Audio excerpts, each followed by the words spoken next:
നഗരസഭയിലെ CPIM councillor KV ശശികുമാറിനെതിരെ പീഡന പരാതി. ശശികുമാർ അധ്യാപകനായിരുന്ന മലപ്പുറത്തെ എയ്ഡഡ് സ്കൂളിലെ പൂർവ്വ വിദ്യാർത്ഥികളാണ് പരാതി നൽകിയത്. അധ്യാപകനായിരുന്ന 30 വർഷം സ്കൂളിലെ പെൺകുട്ടികളെ ലൈംഗികമായി പീഡിപ്പിച്ചുവെന്നാണ് പരാതി. ആരോപണത്തെ തുടർന്ന് ശശികുമാർ നഗരസഭാ അംഗത്വം രാജിവെച്ചു. പ്രതികരിച്ച് വളരെയധികം കുട്ടികൾ വരികയും ഞങ്ങൾക്ക് ധാരാളം കംപ്ലൈൻറ്റ് കിട്ടുകയും ചെയ്തു. അതിൻ്റെ ബേസിലാണ് നമ്മൾ ഇമ്മീഡിയറ്റ് ആയിട്ട് പോലീസ് കംപ്ലൈൻറ്റ് കൊടുത്തത്. അലുമിനിയിലെ ഒരു 10-60ഓളം കുട്ടികളുണ്ട്.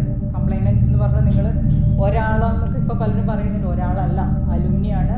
അതിലെ പൂർവ്വ വിദ്യാർത്ഥികൾ പലരെയും ഉൾപ്പെടുത്താൻ പറ്റിയിട്ടില്ല. കൊടുത്ത സമയത്ത് ഏകദേശം 60ഓളം പേരുണ്ടായിരുന്നു. ഷബീർ ഒമർ കൂടുതൽ വിവരങ്ങളുമായി. ഷബീർ, എന്താണ് ഈ കൗൺസിലർക്കെതിരായ പരാതി?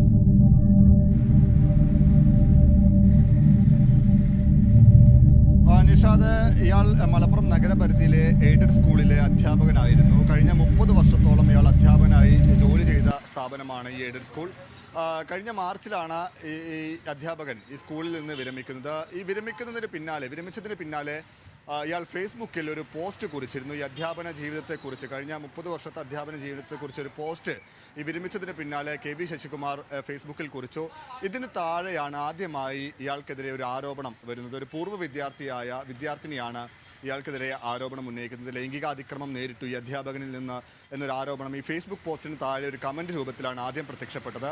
ഇതിന് പിന്നാലെയാണ് ഒരു പരാതി, ഒരാളുടെ മാത്രം പരാതിയല്ല, കുറച്ചധികം വിദ്യാർത്ഥിനികൾ KV ശശികുമാറിനെതിരെ പരാതിയുമായി രംഗത്തെത്തിയത്. മലപ്പുറം ജില്ലാ പോലീസ് മേധാവിക്കാണ് ഈ വിദ്യാർത്ഥിനികൾ പരാതി നൽകിയിരിക്കുന്നത്. ഇതിൽ പ്രധാനമായും പറയുന്നത് KV ശശികുമാർ അധ്യാപകനായിരുന്ന 30 വർഷക്കാലവും വിദ്യാർത്ഥിനികളോട് ലൈംഗിക ചുവയോടെ സംസാരിക്കുകയും വിദ്യാർത്ഥിനികൾക്കെതിരെ ലൈംഗികാതിക്രമം നടത്തുകയും ചെയ്തു. പല വിദ്യാർത്ഥികളും ഈ KV ശശികുമാറിൻ്റെ ചൂഷണത്തിന് ഇരയായി എന്നാണ് ഈ പരാതിയിൽ പറയുന്നത്. ഈ സംഭവത്തിൽ അന്വേഷണം നടത്തണമെന്നാവശ്യപ്പെട്ടായിരുന്നു ഈ പരാതി ഉണ്ടായിരുന്നത്. എന്നാലും ഈ പരാതിയുടെ അടിസ്ഥാനത്തിൽ ജില്ലാ പോലീസ് മേധാവിക്ക് സമർപ്പിച്ച പരാതിയുടെ അടിസ്ഥാനത്തിൽ പോലീസ് കേസ് രജിസ്റ്റർ ചെയ്തപ്പോൾ അന്വേഷണം ആരംഭിച്ചിട്ടുണ്ട്.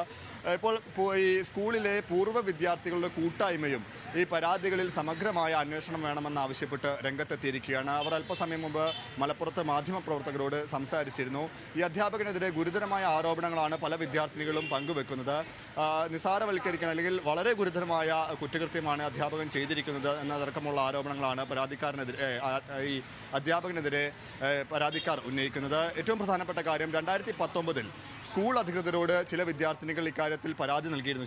KV ശശികുമാറിനെതിരെ പരാതി പറഞ്ഞിരുന്നു. പക്ഷേ ഈ പരാതി പറച്ചിലും വിദ്യാർത്ഥിനികളുടെ ഈ പരാതിയിലും സ്കൂൾ അധികൃതർ കാര്യമായ നടപടിയെടുത്തില്ല എന്ന ആരോപണവും ഈ സ്കൂളിലെ പൂർവ്വ വിദ്യാർത്ഥികളുടെ കൂട്ടായ്മ ആരോപിക്കുന്നുണ്ട്. എന്നാലും സമഗ്രമായ അന്വേഷണം ഇക്കാര്യത്തിൽ വേണം.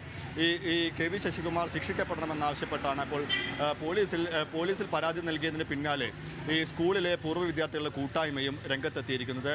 ഈ പരാതി ഉയർന്നതിന് പിന്നാലെ KV ശശികുമാർ കഴിഞ്ഞ ദിവസം നഗരസഭാ അംഗത്വം രാജിവെച്ചിരുന്നു. മലപ്പുറം നഗരസഭയിലെ അംഗമാണ്. CPM പ്രതിനിധിയായാണ് ഇദ്ദേഹം നഗരസഭാ അംഗമായത്. കഴിഞ്ഞ ദിവസം ഇദ്ദേഹം രാജിക്കത്ത് കൈമാറി. ഈ സംഭവത്തിൽ അന്വേഷണം പുരോഗമിക്കുകയാണ് എന്നാണ് ജില്ലാ പോലീസ് മേധാവി അറിയിക്കുന്നത്. മലപ്പുറം വുമൻസ് പോലീസ് സ്റ്റേഷനിലാണ് ഈ കേസ് രജിസ്റ്റർ ചെയ്തിരിക്കുന്നത്. ഇതുമായി ബന്ധപ്പെട്ട അന്വേഷണം പുരോഗമിക്കുകയാണ്. പ്രതിയായ ആരോപണ വിധേയനായ KV ശശികുമാർ ഉടൻ തന്നെ അറസ്റ്റിലാകുമെന്നുമാണ് ജില്ലാ പോലീസ് മേധാവി അറിയിക്കുന്നത്. ഇതിനു മുമ്പ്, അതായത് ഈ പരാതി അല്ലെങ്കിൽ ഒരു ആരോപണം ഉയർന്ന സമയത്ത് ഈ KV ശശികുമാർ ഒരു ആത്മഹത്യാ ശ്രമവും നടത്തിയിരുന്നു. അദ്ദേഹം അതിനെ തുടർന്ന് സ്വകാര്യ ആശുപത്രിയിൽ ചികിത്സയിലുമായിരുന്നു. എന്തായാലും ഇപ്പോൾ ഇയാൾക്കായിട്ടുള്ള അന്വേഷണം പുരോഗമിക്കുകയാണ് എന്നാണ് പോലീസ് അറിയിക്കുന്നത്. നിഷാദ്.